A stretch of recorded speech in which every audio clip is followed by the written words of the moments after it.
दोस्तों नमस्कार, मैं राकेश श्रीवास्तव। बिहार में होने वाले विधानसभा चुनाव को लेकर दोनों ही गठबंधन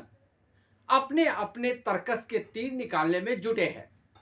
एनडीए और महागठबंधन इन दोनों के लिए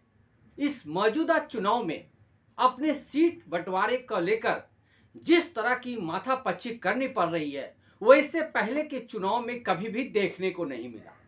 एक तरफ एनडीए जीतन राम मांझी और चिराग पासवान को मनाने में इस तरह से जुटी है जैसे अगर दोनों ने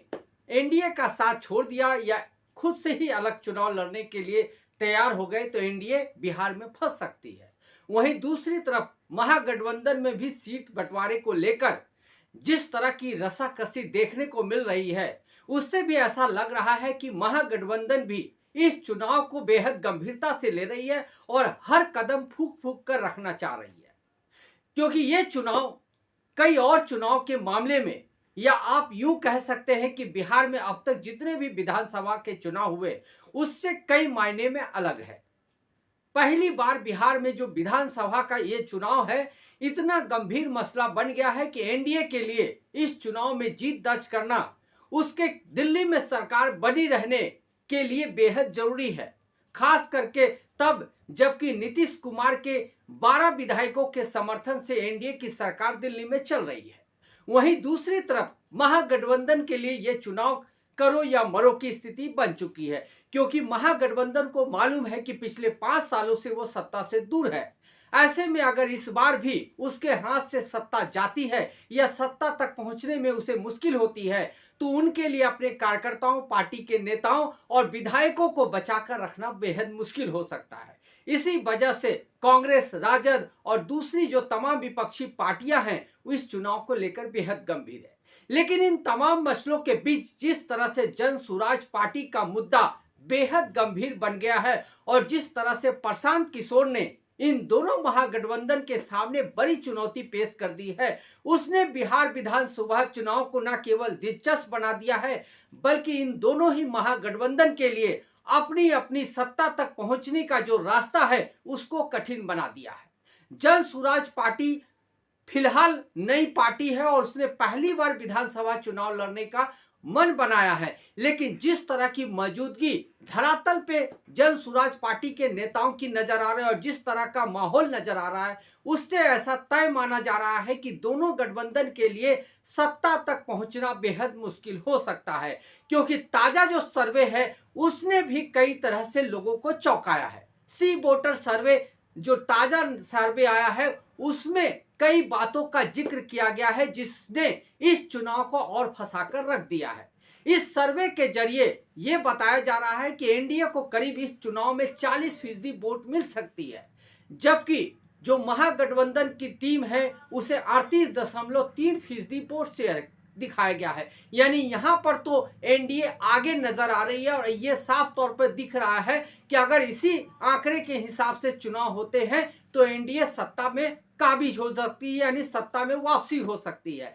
लेकिन इसी आंकड़े का जो तीसरा पहलू है वो दिलचस्प है। तीसरा पहलू यह है कि जन सुराज पार्टी को इस सी वोटर सर्वे में 13.3% वोट शेयर दिखाया गया है। आपको याद होगा कि पिछली बार जब हमने वीडियो बनाया था और आपको एक सर्वे का जिक्र किया था उस समय 10% वोट दिखाया गया था। उसी जन स्वराज पार्टी का जो वोट शेयर है वो 13.3% हो गया है। इसके अलावा एक और दिलचस्प आंकड़ा सामने आया है। दिलचस्प आंकड़ा यह है कि सीएम फेस के तौर पे लोगों की क्या पसंद है। सी वोटर सर्वे के जरिए जब लोगों से पूछा गया कि सीएम के तौर पे वो किसे ज्यादा पसंद कर रहे हैं, इसमें तेजस्वी यादव पहले की तुलना में 1% बढ़ चुके, यानी पहले उन्हें 35% लोगों का समर्थन मिल रहा था, लेकिन अब 36.20% यानी तो 20 लोगों की पसंद वो बन चुके हैं। इसके अलावा दूसरे नंबर पे पहले ही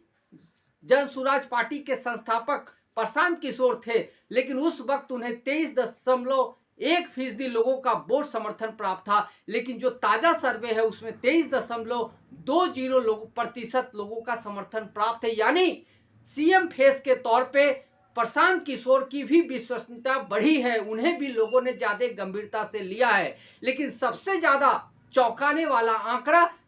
तीसरे नंबर का है जो नीतीश कुमार मौजूदा मुख्यमंत्री है, उन्हें 15.9% लोगों ने ही सीएम के तौर पे पसंद किया है। आपको याद होगा कि पिछले जो वीडियो में हमने जिक्र किया था एक सर्वे का, उसमें 23% लोगों ने सीएम के तौर पे नीतीश कुमार को पसंद किया था। उस समय भी वो सीएम के तौर पे तीसरे नंबर पे थे, लेकिन इस बार भी तीसरे नंबर पे होने के बावजूद उनका जो वोट प्रतिशत है वो काफी गिर चुका है, यानी 15.90% तक वो आकर अटक गए हैं। इसी सर्वे में ये भी बताया गया कि चिराग पासवान को 8.80% लोगों ने सीएम के तौर पे पसंद किया है। यानी सीधे तौर पे सी वोट सर्वे का जो सीएम फेस का मामला है वो जन सुराज पार्टी के संस्थापक प्रशांत किशोर और तेजस्वी यादव के बीच आकर फंस गया है। इसके अलावा एक और जो सर्वे में सवाल किया गया कि किस गठबंधन के जरिए समस्याओं का समाधान हो सकता है, इसका भी दिलचस्प आंकड़ा सामने ये आया है कि महागठबंधन को 36.5% लोगों ने समस्याओं के समाधान के लिए सबसे सही गठबंधन बताया है, जबकि एनडीए को 34.3% लोगों ने समर्थन दिया है। वहीं जन सुराज को 12.87% लोगों ने पसंद किया है। यानी जो समस्याएं हैं उसका भी समाधान करने के लिए महागठबंधन को पसंद किया जा रहा है और सी वोटर सर्वे में सीएम फेस के तौर पे तेजस्वी यादव का नाम आगे है। तो इस तरह के आंकड़े सामने आने से दो बातें सामने आ रही है। पहला कि एनडीए और तेजस्वी जो महागठबंधन के बीच कांटे की टक्कर देखने को मिल सकती है, लेकिन जो तीसरा आंकड़ा सामने आया है जन सुराज पार्टी का, अगर 13.3% वोट शेयर इस वक्त, जबकि चुनाव में 1 महीने का वक्त है, अगर जन सुराज पार्टी के साथ है और अगर इसमें 2-3% और बढ़ोतरी होती है तो ये चुनाव महागठबंधन और एनडीए दोनों के लिए मुसीबत और फंसने वाला साबित हो सकता है, क्योंकि इतनी बड़ी संख्या में अगर वोटर जन सुराज पार्टी के साथ जुड़ते हैं तो अगर ये सीटों में तब्दील होता है तो निश्चित रूप से सत्ता तक पहुंचने की चाबी एनडीए और महागठबंधन दोनों से दूर हो सकती है। लेकिन दूसरी तरफ जिस तरह का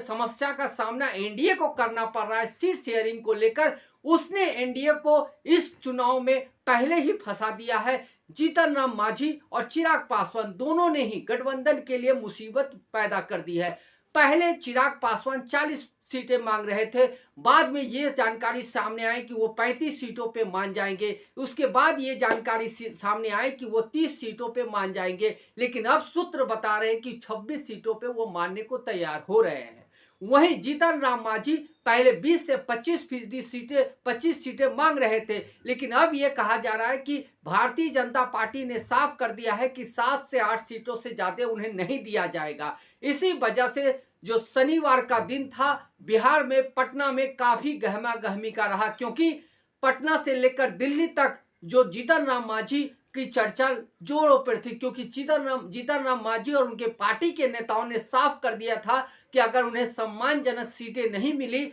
तो हो सकता है कि वो मंत्री पद से इस्तीफा दे दे, और अलग से चुनाव लड़ने की भी चर्चा जोर पकड़ रही है। साफ रूप से एक जो बयान जीतन राम मांझी की पार्टी की तरफ से आया उसने जरूर चौंकाया। उन्होंने कहा कि हमारे लिए सारे विकल्प खुले हुए हैं, कोई भी राजनीति में दोस्त या दुश्मन नहीं होता है अस्थायी तौर पे। यानी वो तेजस्वी यादव के महागठबंधन में भी जा सकते हैं, हो सकता है कि जन सुराज पार्टी के साथ भी मिल जाए।